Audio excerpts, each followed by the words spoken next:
Right. So, hi everyone. Warm welcome to today's webinar, Crushing the Common App, Understand and Execute Your College Application. So, I'm Faraz, the founder of Let's Unbound. I have started across with this organization once we had moved out across into the whole admissions realm, and I'm thrilled to have all of you here.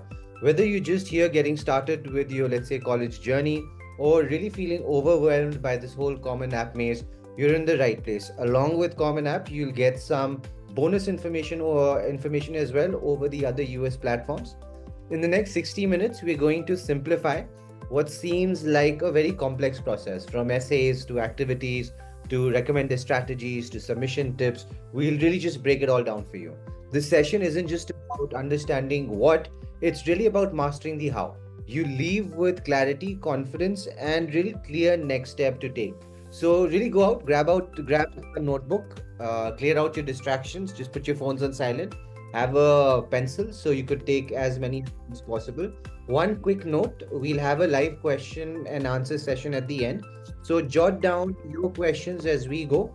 And don't worry, we're also going to be sharing a lot of other informations on our various platforms. So that's always a part of our webinars where we end it with various resources that we do share and an access to all of those resources.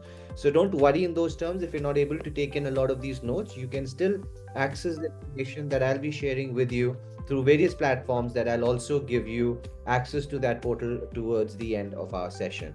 So we'll just now slowly start building towards our overall objective of really understanding in detail the various aspects around common application. But let me first introduce you to the organization that is conducting this webinar today, Let's Unbound. So Let's Unbound began with a focus on skill building, empowering elementary and middle school students with STEM, life skills, and mentorship. As these students progressed eventually to high school, they started seeking college admissions guidance, and that's where we listened. We evolved our services to seamlessly integrate our storytelling applications into our already well established mentoring program channels that we had curated for over the years. Now, by combining personalized learning, skill development, and strategic admission support, we now guide students right from their early academic years literally into your top global universities. So today we have impacted more than 4,000 students across 25 countries where we have delivered more than 125,000 hours of expert mentoring. Our commitment to excellence has earned us a 4.9 out of a 5 global rating. We have partnered with some of the real top organization. Harvard Students Agency is a prime example of such ventures that we have gone into. We also have tied up with Arizona State University Prep Digital. Now, all of these such programs really ensure that our students receive world-class educational experience. At Let's Unbound, we just don't prepare students for exams, but or entrances. We largely prepare them for life itself. Now, moving across to the people who had really envisioned this organization. So, before we dive deeper into today's session, let me take a moment to introduce you to two co-founders behind this movement. Individuals really driven by purpose, experience, and shared passion for transforming education. So, on your left, we have Amol Patil. He's a serial entrepreneur and an education visionary with experience in Tata and Exceed, which is India's largest school ed tech platform. Amol has helped to impact educational solutions across 2,000 schools in 6 countries and really impacting more than 250,000 students. He's really known for his ability to blend business thinking with on ground school realities and has been really instrumental in helping startups from IIT Bombay and beyond and really help them succeed within the educational space. Now, on the right, we have Professor Nishan Chawla, a mentor and educator, and he's really brains behind many of our learning pathways that we'll be sharing today. With 14 plus years of experience across academia and industry, he has counseled more than 1,000 students, design curriculum solutions from K to executive MBA programs. He's also an alumnus of SP Jain, a top rated educator, and a proud mentor of change under Atal Innovation and Niti Aayog. Nishan's philosophy lets students choose their path and become the best versions of themselves. So together, they really combine their experience and vision to have shaped the approach that we bring into college counseling, extremely personalized, practical, and future ready. Now, quickly just moving across to my own introduction. So I am an admissions counselor.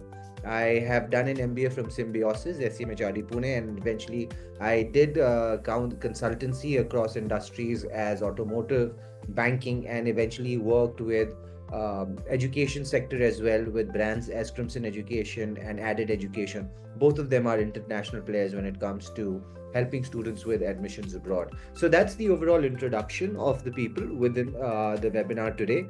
I'll now move forward with introducing the components that we will be discussing about in terms of Common App. So we'll be initially looking at, you could either call it the process, or you could really see this as is the Common Application itself.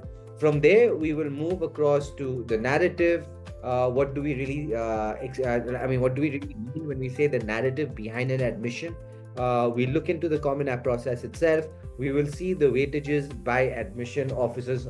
How do they give weightages to the different components of Common App? From there, we will then deep dive into each and every individual aspect of the Common App itself, and eventually then move over to our approach and close the session with sharing you a portal in which you can access all of these various resources. So without further ado, we will just move into our first slide, which is what is the Common Application. So Common Application is precisely a platform which is there within USA that you access and use to put in the application for majority of your US universities.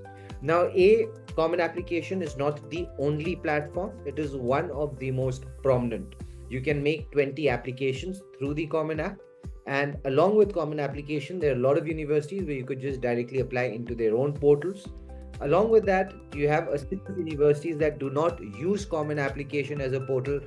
For example, to cite, universities of California have their own platform. Universities of Texas have their own, Georgetown, MIT. There are a lot of different universities that do not use the Common Application per se. Or, for example, like let's say the Georgetown, they have the Common Application, but they also have their own platform. So this was one aspect that that a lot of applicants and students and parents should understand, that there's not just one platform of applying into America. They are numerous, but one of those core things about them is the platform may change from, let's say, one university to another, but at the same time, the components that are within Common App do not change. And at the same time, if you see, the overall narrative that an admission officer takes does not change while you are dealing with any of those various platforms. So before we look, let's say, very directly into the various components themselves, it's very important to understand what is the narrative in which the US admission officer works. And one of the core reasons these narratives look extremely different from what you are much more aware, let's suppose, in India. And I'm sure there are a lot of people who have joined me across from USA, so this is something very primary, but this is really focused on the audience that is joining me from India itself.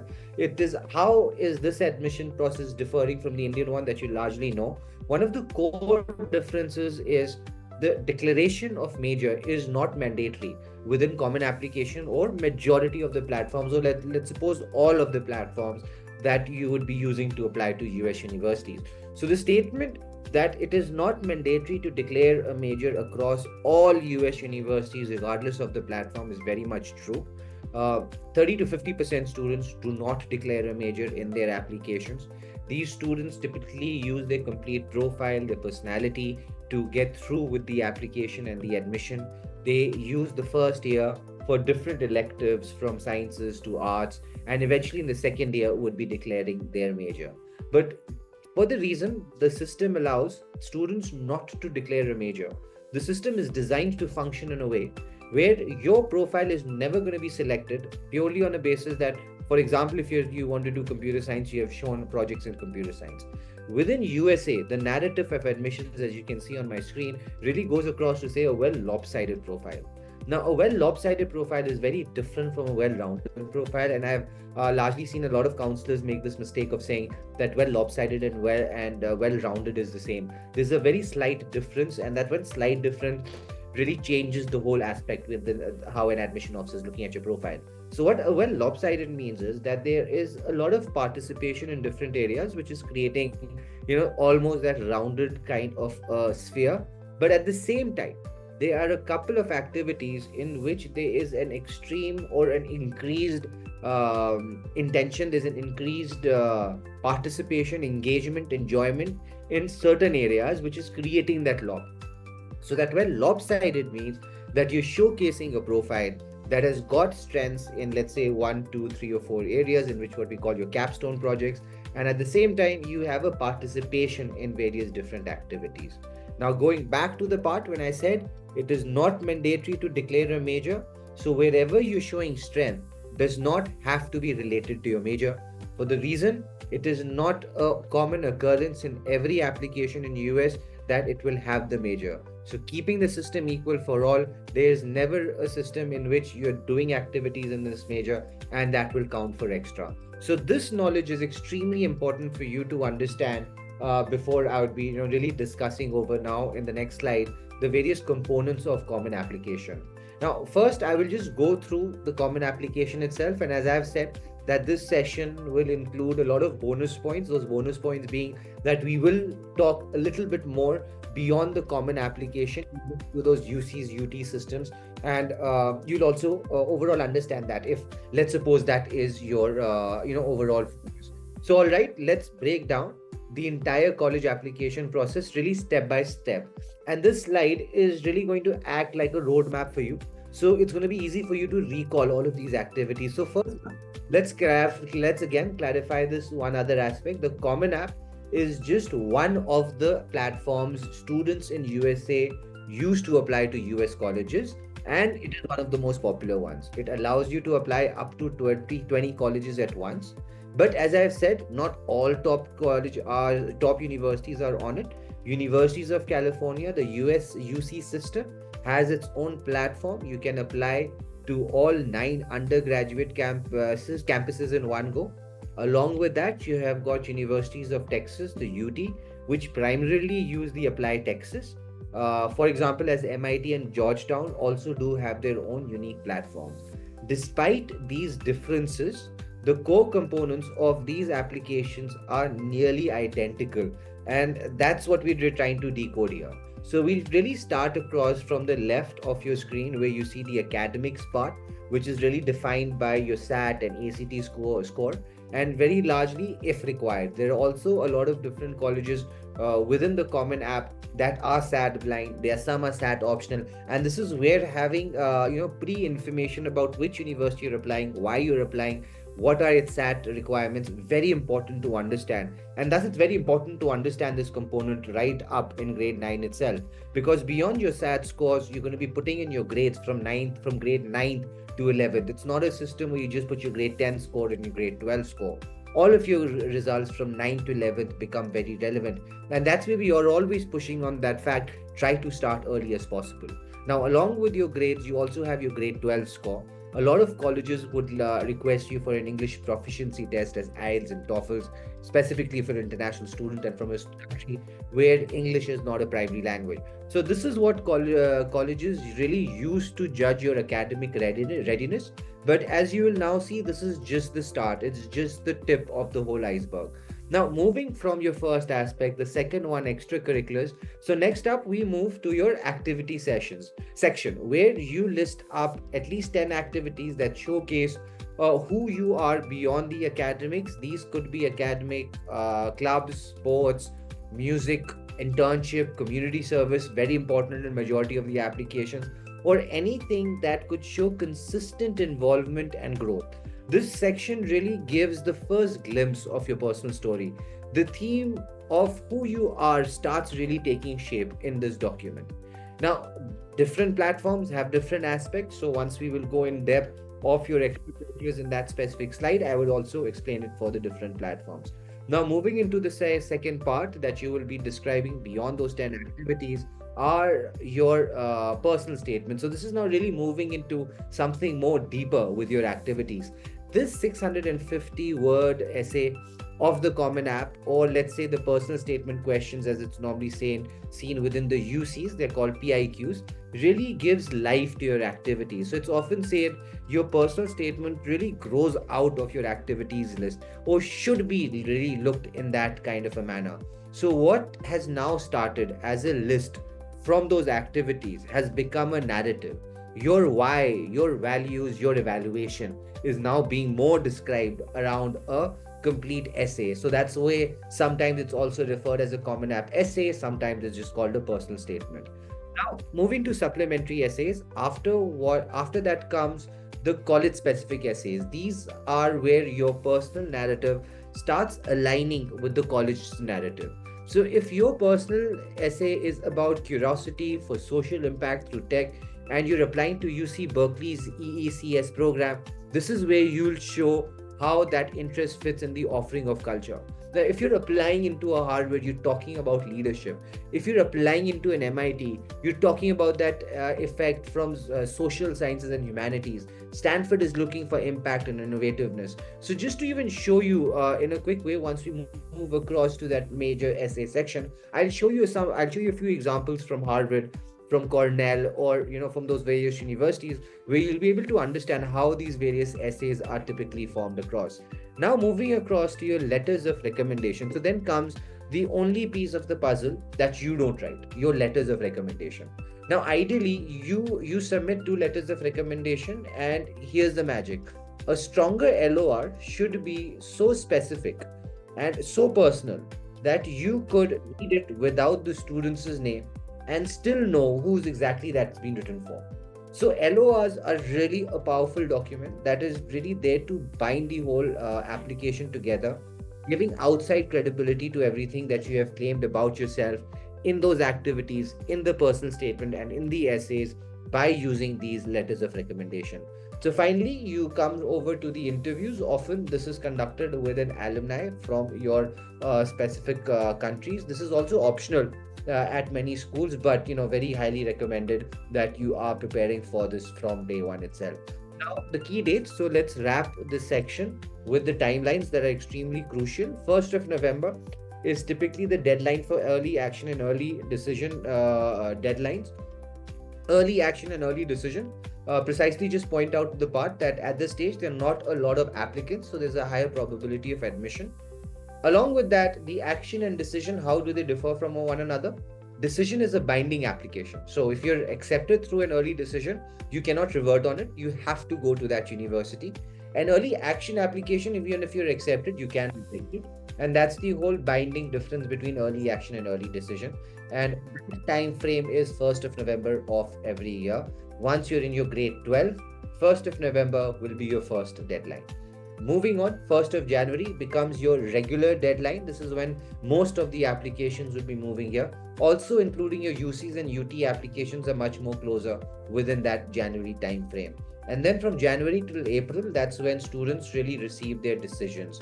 Now, one aspect, UC applications open in October, but they can only be submitted between November 1st to 30th, and then there are no late submissions allowed. So the earlier you really start preparing, the more time you have to make these components speak with each other, and ultimately to the admission officer, it's like reading your complete profile and file in one typical flow.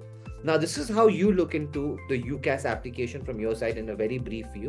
We will now, obviously, in the second part of my session, once I've just gone over the next part of the weightages, we will look into every single component in a little bit more depth. I'm just going to quickly move over the next slide, which is trying to put weightages into every different component that you can see on your screen, which will let you understand how does the admission officer now look into all of these components. So once we have clarified that part, the second aspect of the whole webinar will now then move on to trying to describe how should you challenge or look into your SAT problem. There's this one whole question that's constantly running that do I give a SAT, do I not give a SAT optional, SAT blind. So we look into that detail. What does it really encompass in those 10 activities? What's the essays and personal statements? So we'll just move across in that direction.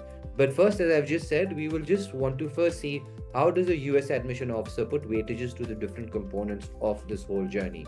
So now if you see here, 40% of the weightage goes into that first component of SAT and ACT, IB, which is your grade 12 score. Can be A levels, can be CBSE, can be ICSE. There's absolutely no difference between the four. We also do various different sessions just on this college board as well. So you could also join across, for that once we'll be announcing those dates.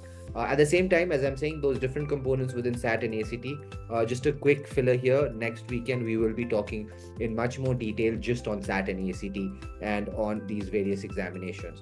At the same time, on the slide, just being around the topic that we were just having, 40% weightage is into these academics, which is your SAT, your grade 12 scores, your grades from 9 till 11.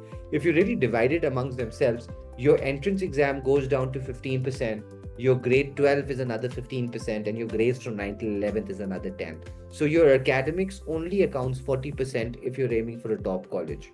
From there, the 10 activities that you will be really showing, and I'll be going into all of those details, that there are some academic, there are some non-academic, they have another 30% weightage. And how we like to describe the next 30%, the one that you can see here, the common application, the personal statements, the essays, the letter of recommendation, this 30% is largely based on this 30%. So what we also want students to understand, that 60% of this journey is going to take you to activities that is just beyond your academics. But at the same time, you should remember that academics on its own is another 40%. So one way to really understand all of those various things, I would really suggest continue joining us for those various sessions that we'll be discussing on these individual components. But for today, we will be looking at all of the components together. So it's not just going into a SAT section and having an in detail discussion what happens in SAT. Today, I'm just trying to leave you with one important question that parents and students have been constantly asking: how important is SAT, right? Like, where is the changes coming? So over the past few years, many universities adopted a test optional policies due to the pandemic, allowing students to apply without SAT or ACT scores. However, this trend is now shifting, and we are now seeing several top universities reinstituting those test requirements, college requirements, as let's say your SAT and ACT. Institutions, for example, would be your Dartmouth, Harvard, Purdue has come back, Brown has bought SAT requirements, so as Yale, and very, surprisingly, for that part, California Institute of Technology, Caltech, because it was the state of California that was really pioneering in giving this optional students to, giving this option to students for applying without your SAT and ACT. And then you can still see till date, universities of California, a really prominent name from California, has kept SAT blind till date, but there's still a lot of talk that is now happening that even your UCs may come back to a SAT optional situation. So, really having announced that SAT and ACT scores will once again be required for applicants, these universities argue that a standardized test scores provide a valuable method to assess students fairly, especially in the context of grade inflation and varying academic rigors across high school, across global geographies. So now, for example, Johns Hopkins University recently announced, just moving forward in terms of these changes happening, that they are now returning to requiring those standardized test scores as part of your holistic admissions process. So this announcement, you can really see how the shift is now happening in this policy. There are some test optional policies still in place. So for example, Columbia, you got Princeton, you got Cornell, Stanford, University of Pennsylvania, University of Chicago, that is keeping SAT optional as of now. But in one of my understanding would be that even, let's suppose, if SAT is optional, it does really help you to showcase your skills beyond just your GPA. It also opens a lot of scholarship opportunities, as many merit-based scholarships will consider a SAT score while you may be getting a scholarship. So it also, beyond these parts, really does help to strengthen your application. So one of those final takeaways that I really like to put across in this part is, if you're applying to schools that have reinstated your SAT requirements, so your score will be a mandatory part of the application. So if you're really applying to a test optional school, then again a strong SAT score can still boost your chances. So more often than not, I would largely say in this whole process, you may just require a SAT score. Now, just moving to the next part in a little bit in depth in terms of SAT scores and how they're ideally used, you'd see this is the requirement shared by the universities, and you can normally find all of these requirements on a set of document from these universities. So I've just shared two, which is one is for Harvard, the other one is for Texas, just giving you the overall average scores that you can see in terms of SAT. So Harvard representing really that top edge of scores, where out of 100 on average, students are out of 800 students are on average scoring 800 for maths and 780 for your English section. So you're largely dealing on a 1550 plus type of a score. On the other side, you can see with Texas and AM, you just getting into a 1380 or a 1400 kind of a score will increase your chance in getting admitted to here. So my reason of showing you this slide was that every university puts out as data as this that could really get you to understand which university is requiring SAT, if they're requiring SAT, in which region are the students really scoring across. So it gives you a very good understanding in what is your probability of getting through with that institute itself. So that's a few things that I wanted to share you across in terms of the academics part.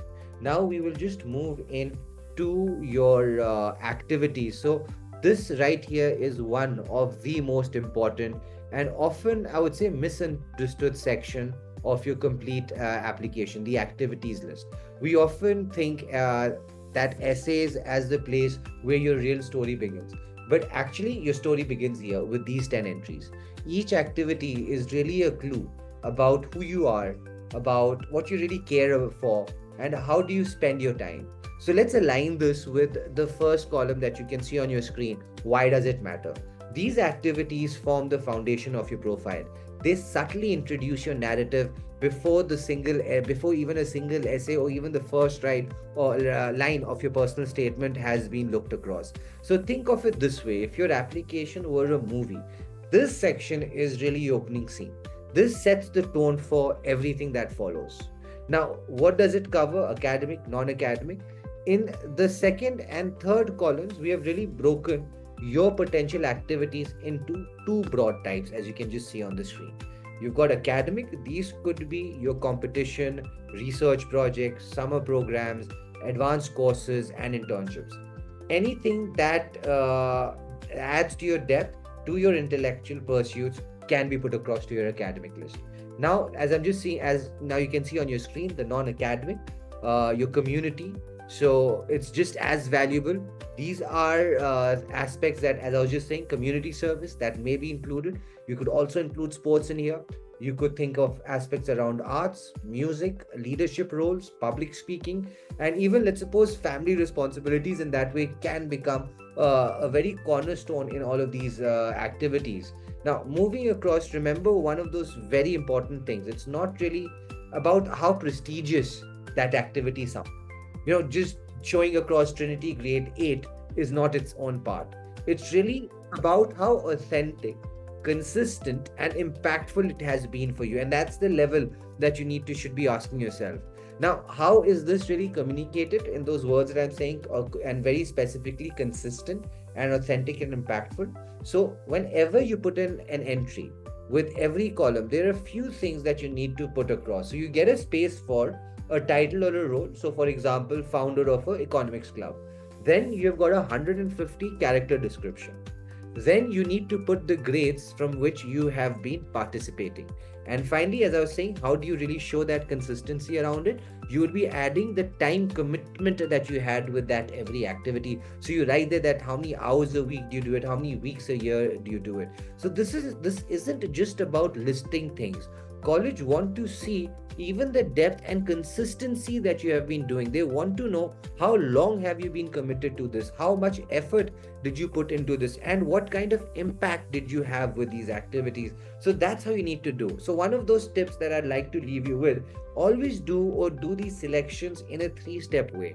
Think of an action verb, add a result to it, and then put a scope around it. Now, for example, as I was saying when I was telling you those headings, founded the economics club, led 20 cleanups, cleared 500 kgs of waste across 50 members, right? So you've got the action verb, you've got the result of led 20 cleanups, cleared 500 kgs of waste, and the scope that you have got is 50 members. So you need to try to break every activity in these 3 kind of stages. And no, your activities don't really need to be glamorous. Just going again back to that part.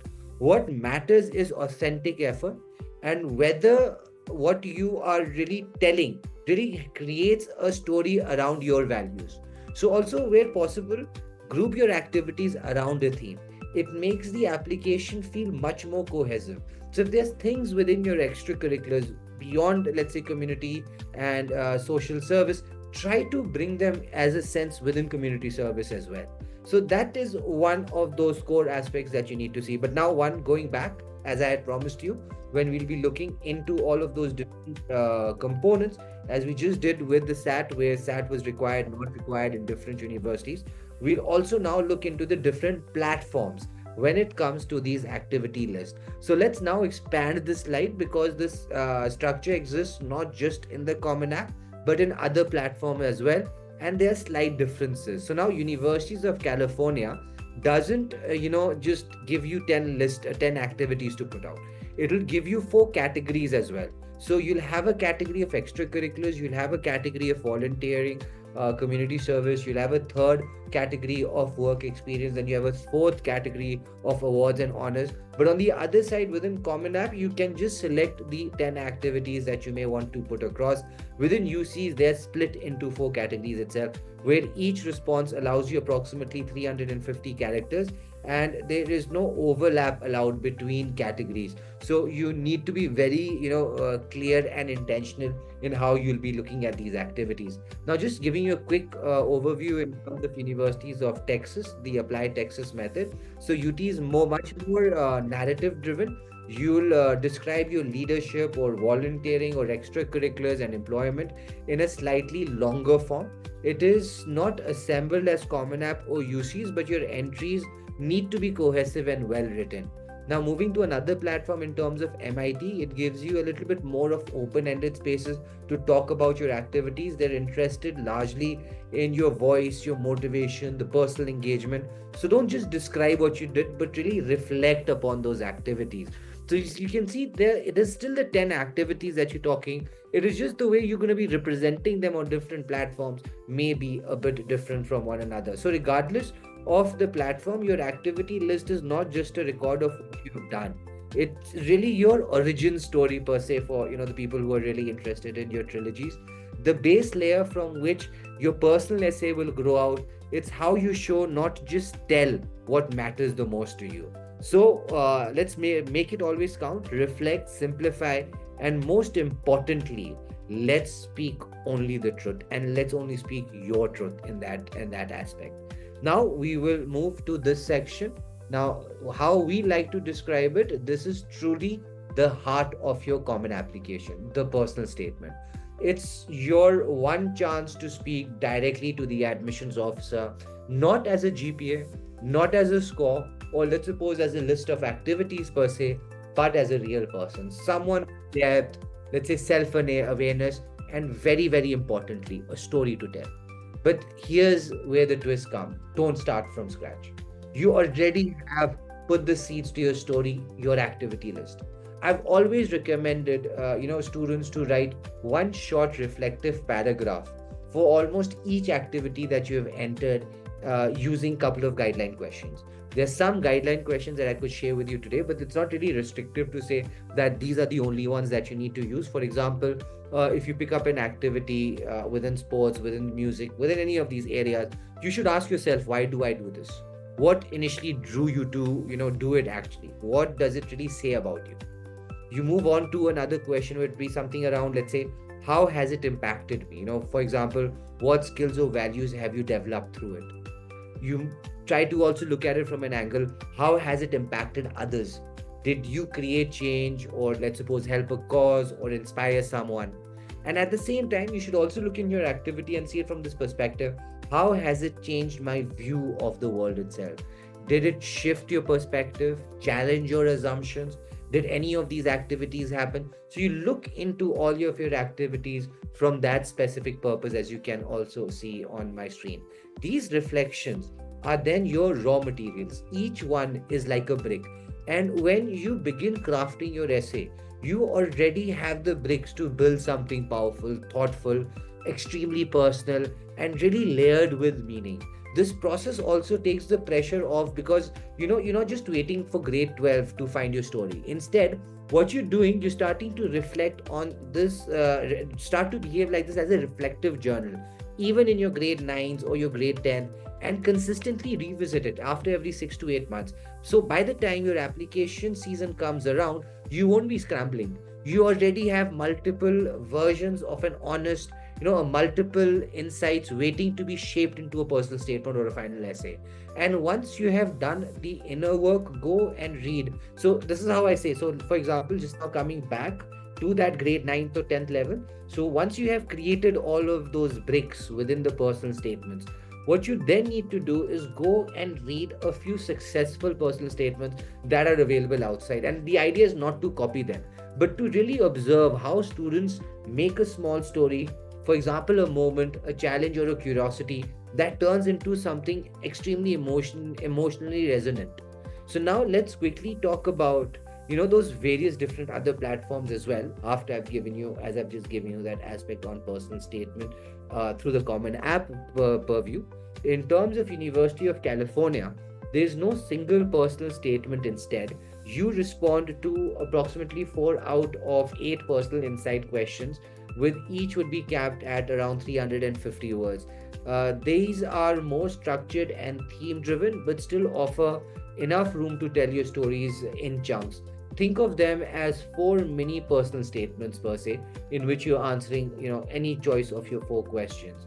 Now, moving on to another university, Universities of Texas. So UT uses essay topic A, which is often about your background, or let's say identity or life experience. It's essentially their version of the personal statement, and it serves as the same goal, humanizing your overall file. Now, looking at another question, university, for example, MIT. So, MIT does not have one big personal statement either. Instead, they ask you to respond to 5 short prompts, with each being around somewhere from 150 to 250 words. These cover everything from challenges to curiosity, and allow for a broader but deeper look into your various sides of personality and experiences. So while the format and length may vary, one thing stays consistent and constant. Admission teams want to know who you are beneath this whole resume. They're not just looking for perfection, they're largely looking for reflection. So build your story through one reflection at a time. And when it's time to write an essay, you won't just be ready, you'll be anchored pretty much to the truth. So, with that, I'd like to move on to the next, part of our aspect. Now that we have already covered the activities list, the first place that we started when we were describing the Common App, which was what you do. We then moved on to the personal statement, which was largely around why do you do it. So we come to the final piece of this narrative puzzle, in which is the college specific essays, also known as supplementary essays. And let's be honest, these are often very much misunderstood. They're seen as extra or optional, but in reality, they are precision tools. Often they are, they're crafted to help the admission officer team and the whole team beyond it to answer one real key question.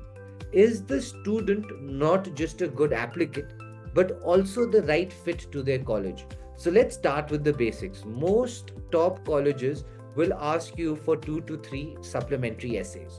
Now, just to showcase you a few examples, you can see the Harvard ones in terms of top 3 things that a roommate might like to know about you. University of Chicago always has the most interesting one.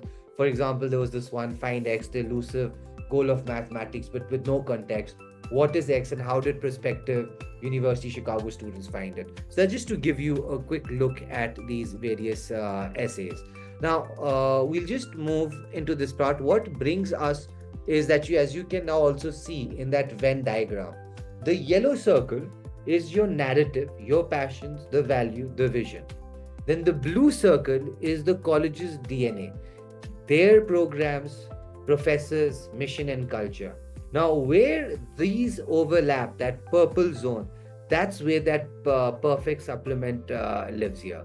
So how do you craft that powerful supplementary essay? You need a strategy. Start with your story, the one you began building with the 10 activities, right? And the personal statement. So this is where you typically want to start across from. Then research the college deeply. Look for example, specific professors, or let's say research labs. Look at the majors and special programs, clubs, initiatives, or even quite amount of quirky traditions.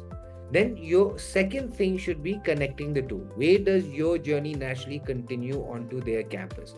And remember, being authentic and not flattering. Don't just say I love your college. Show why is it a match on basis of that love, based really on your life experiences and your goals itself. Now you'd have also seen those examples that I've shown you: the University of Chicago one, the Find X, the Harvard's roommate essay question, or Cornell's engineering. So, yes, the style varies, but the strategy stays constant. Match your story to the school ethos. Now, platform comparison, we also, as I've said, within every section, I'll be doing the same. Within universities of California, there is no supplementary essays. You respond only to those 4 out of 8 personal insight questions, PIQs, as I've told you. So these act as both your personal statement and how the school fit indicators goes across, as you've seen with the others essays that I've just explained. In terms of universities of Texas, yes, definitely in addition to your essay topic A, UT typically asks you to give you 3 short answer questions. These explore themes like leadership, impact, future plans. While shorter, they still need to really extend your core narrative. So that's just to give you an overall understanding how essays do differ from one another. Just to also throw in another example there, MIT, which also doesn't use Common App, would instead ask you to for 5 short essays, each around again 150 to 250 words, topics ranging from community engagement to intellectual curiosity. And what matters most is authenticity and self-awareness, not really polish. So the final thoughts on this is these essays are not really a standalone. They are extensions of your identity, a final chapter in a story that started with your activities and personal statement. So this is your moment to say, I don't just want to go to the college, I want to go to this college because this is where I typically belong. So take your time, be intentional, and close this overall loop that I'm trying to show you across in a perfect sense. Now moving to the next part. So now that your activities have set the foundation, the personal statement has brought in the heart, and the supplementary essays have shown where you truly belong. It's time to talk about the final and often overlooked and always delayed activity within the whole practice, but at the same time incredibly powerful part of your college application: letters of recommendation, or what I like to call the document that binds it all. Let's start with what really makes them unique. What are they? This is the only document, if you really realize, in your whole application that you do not write. But when done right, it can be the most validating piece of paper in your whole application. Think of it as your narrative seen through someone else's eyes, a final stamp of credibility.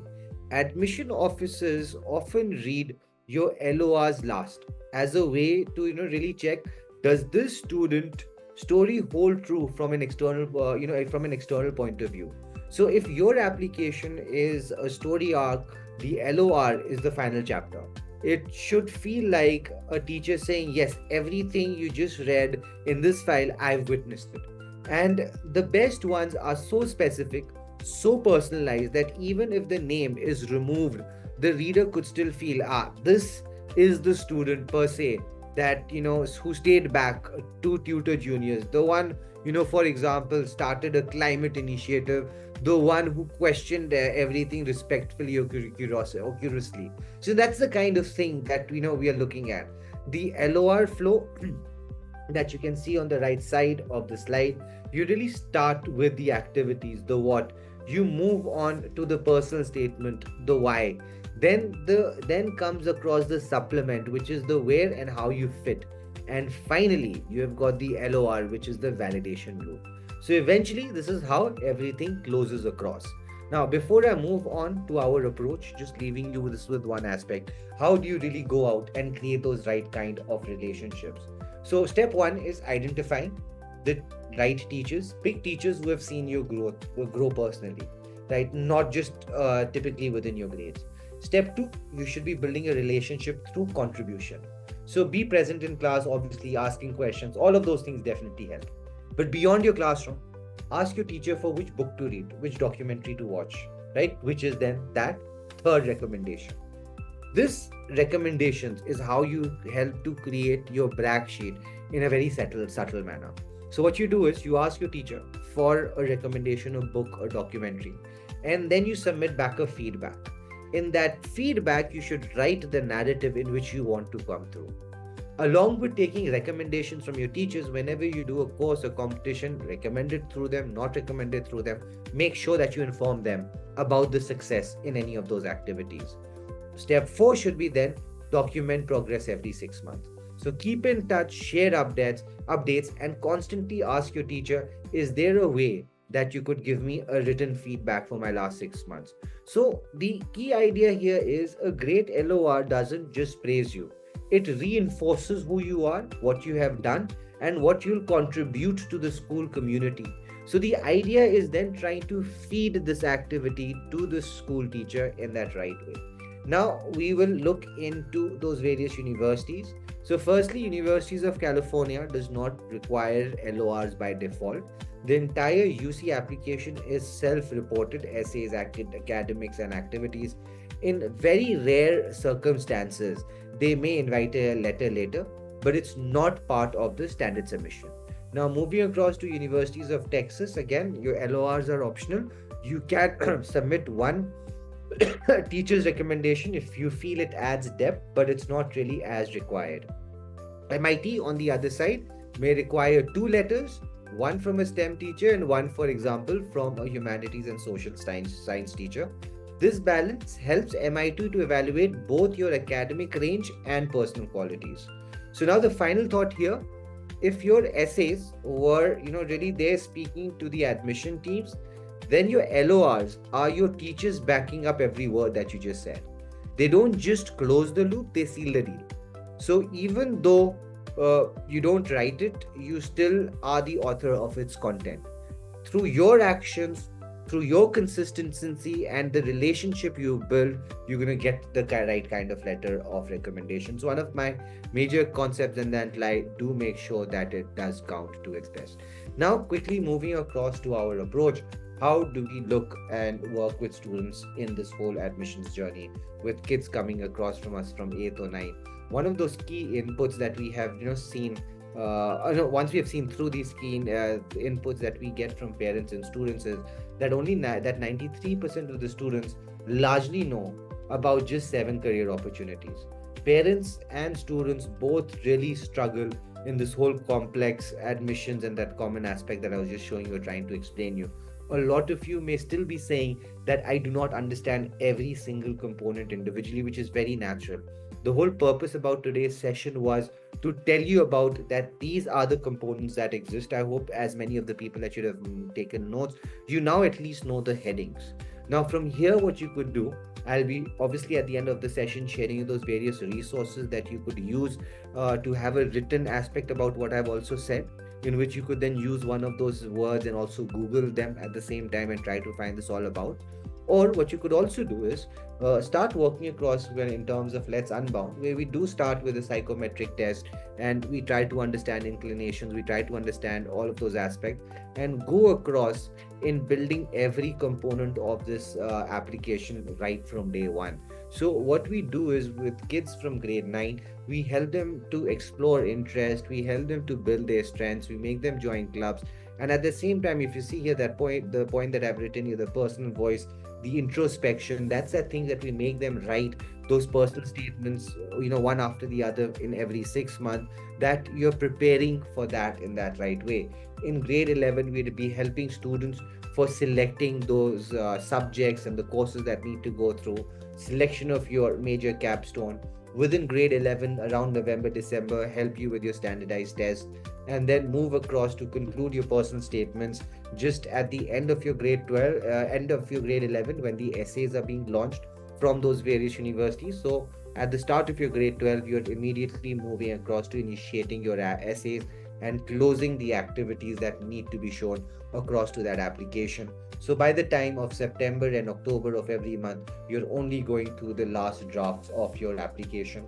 We continue to work with students through Jan, March, and even all the way till August. Your results come in Jan and March. The August tasks that we are then left over with are your visa application and the last minute counseling that would be required.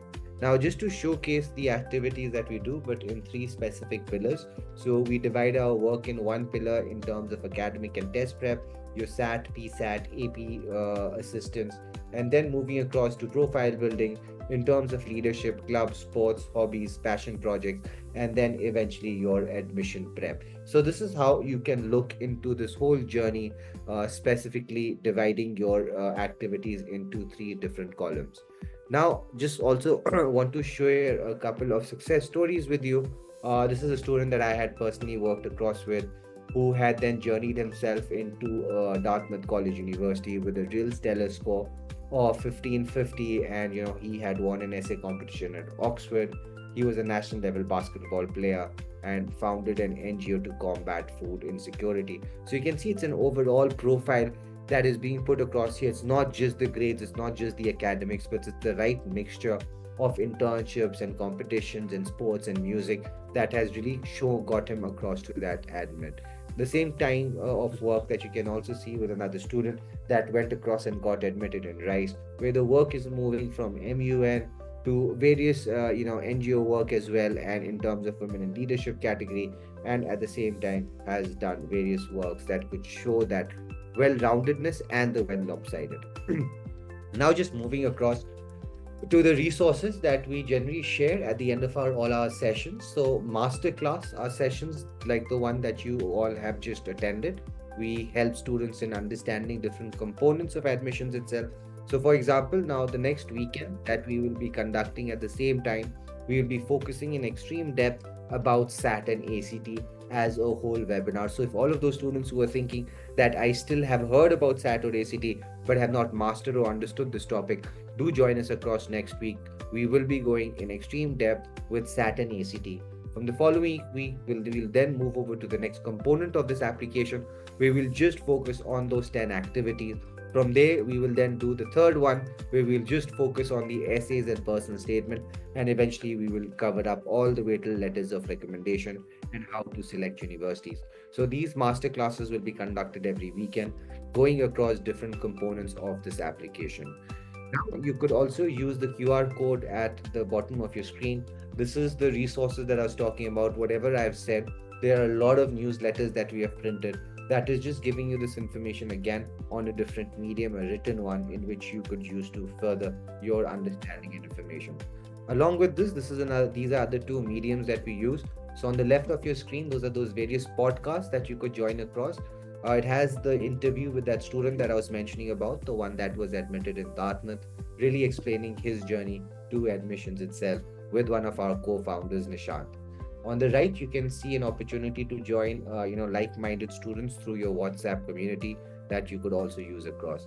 I'd also give you this opportunity for the SAT diagnostic, in which you could just see all for those kids that have started with grade 11th, haven't done a SAT attempt. You could just use this, understand your SAT position, and then we may be able to help you in how you need to move ahead with this application.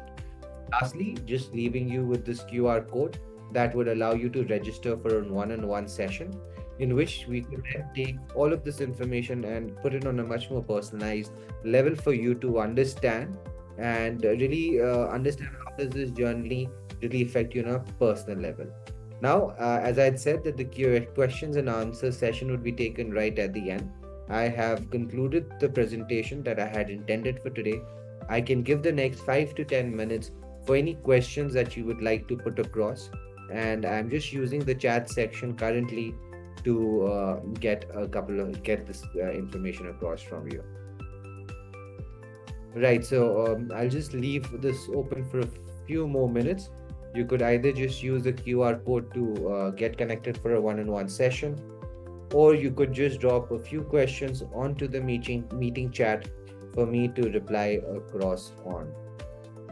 If there'll be no further questions in the next, let's say 20-30 seconds, then I would conclude the session for today. And again, would really thank you all for joining us across from India, from America as well. I think we've got a few questions that are coming here.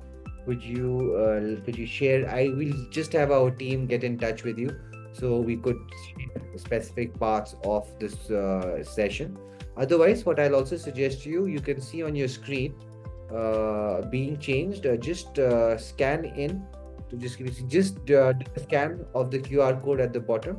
Majority of the information that I've shared today is also available on these newsletters. So just do start access and you'll be able to know all of it. Do you also conduct psychometric tests that enable students to explore their interest? So yes, we do conduct psychometric tests, but the purpose is not to tell the student that this is your line that you would be doing as a degree, but largely to understand in which area can I find the courses and competition. The feedback that comes from these courses and competitions help you decide their interest. So yeah, in a way, you're right. It does help you explore the interest, but not decide on majors. Will you conduct a session to let students know how different career options in STEM after 12?